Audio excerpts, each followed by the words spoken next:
नमस्कार, मैं हूं कुमार अनिल। दिल्ली में अरविंद केजरीवाल ने एक नई प्रतियोगिता शुरू की है।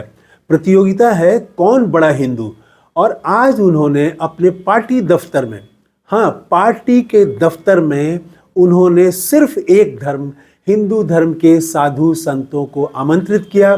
और जैसे मंदिर में जो कार्यक्रम होता है, शंख ध्वनि बजती है, हनुमान चालीसा का पाठ होता है, तो वो रिकॉर्डेड हनुमान चालीसा बजा, शंख की ध्वनि आई और सारे जो साधु संत थे और आपके नेता थे अरविंद केजरीवाल, ये सारे लोग खड़े होके और हनुमान चालीसा का पाठ किया इन लोगों ने।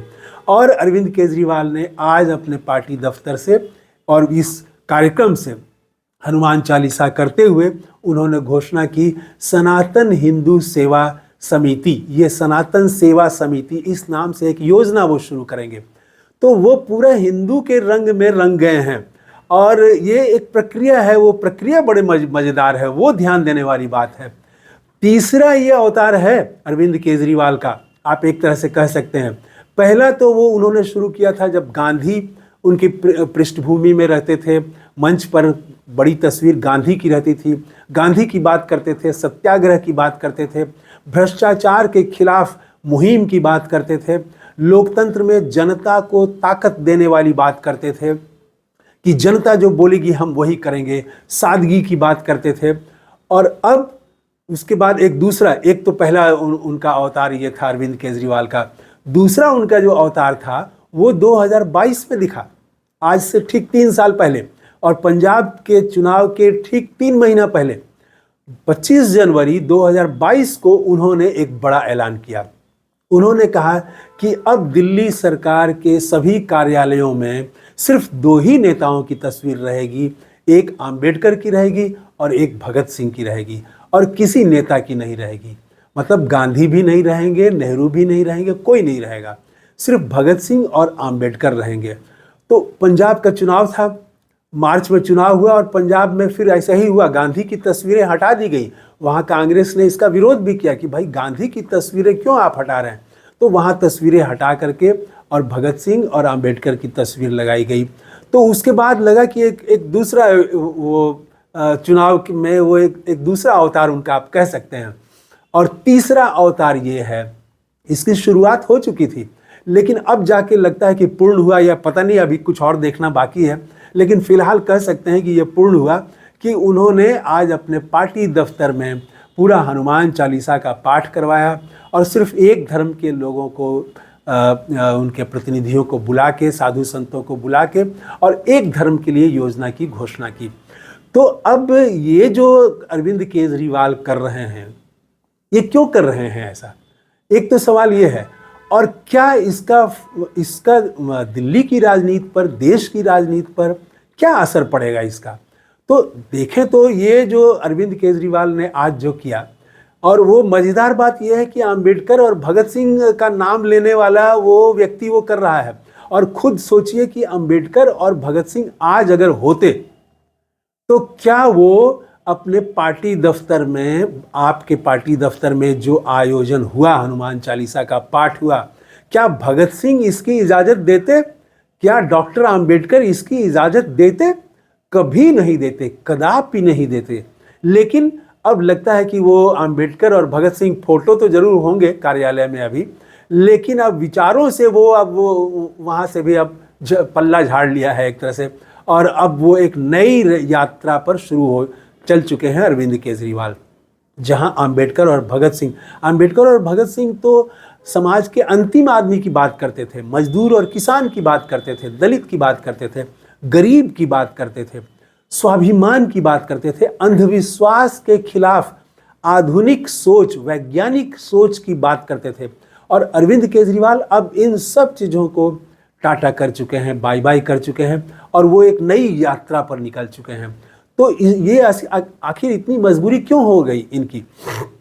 आप देखेंगे कि ये बात तो तय हो चुकी है कि जो मुस्लिम समुदाय है वो इनसे बेहद नाराज था, नाखुश था, और बहुत संभावना थी कि मुस्लिम समाज कांग्रेस के साथ जाएगा।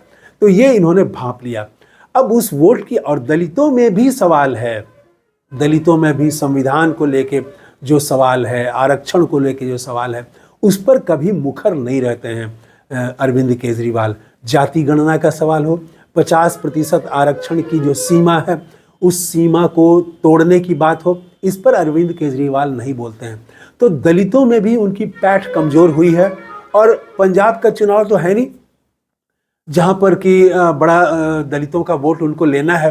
हालांकि दिल्ली में भी दलितों का वोट है, लेकिन उनको पता नहीं लगता है कि शायद जो फ्री वाली कुछ चीज़ें हैं उसी से हम वो हासिल कर लेंगे। तो वो अंबेडकर और भगत सिंह दोनों के विचारों से दूर होके अब वो एक नई यात्रा, हिंदुत्व की यात्रा पर चल चुके हैं। और अब जो हिंदू वाले लोग हैं, जो हिंदू का मतलब जो अंधभक्त वाले लोग हैं, उनको अब ये तय करना है कि वो किसके साथ जाएंगे। क्योंकि एकदम अरविंद केजरीवाल अब वही प्रतियोगिता में आ गए हैं कि हम संघ से भी बड़े हिंदूवादी हैं, ये साबित करने में वो लग गए हैं। और भारतीय जनता पार्टी की आधिकारिक प्रतिक्रिया भी आ गई है।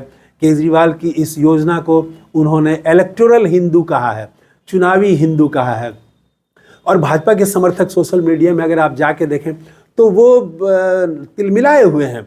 अरविंद केजरीवाल को अभी भी मौलाना मौलाना कह रहे हैं, लेकिन वो अरविंद केजरीवाल तो अब एक अन्य यात्रा, एक नई यात्रा, वो संघ वाली यात्रा, खुद को संघ के करीब दिखाने में अब वो लग गए हैं कि संघ का जो हिंदुत्व है उसका राजनीति में ट्रांसलेट जो करने का काम है वो भाजपा से ज़्यादा हम बेहतर कर रहे हैं।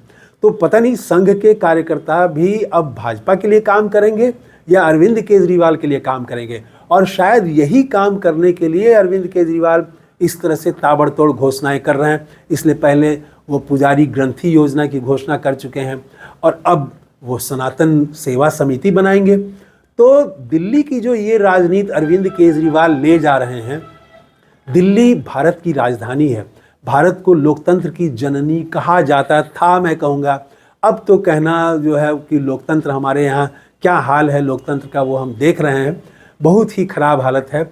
और उसमें इतना बीमार है हमारे यहाँ लोकतंत्र हो चुका है, और उसमें अरविंद केजरीवाल जो वो कर रहे हैं वो उस बीमारी को और बढ़ाएगा, लोग को, जनता को, वैज्ञानिक चिंतन को, आधुनिक चिंतन को कमज़ोर करेगा और ऐसे ही अंधविश्वास और ऐसी ही चीज़ों को बढ़ावा देगा। और राजनीति को राजनीति और धर्म, इस दोनों का मिश्रण वो बहुत खतरनाक रास्ते पर ले जा रहे हैं केजरीवाल। तो दिल्ली राजधानी है और वहाँ पर इस तरह की राजनीति करना, इसका बड़ा नुकसान होगा।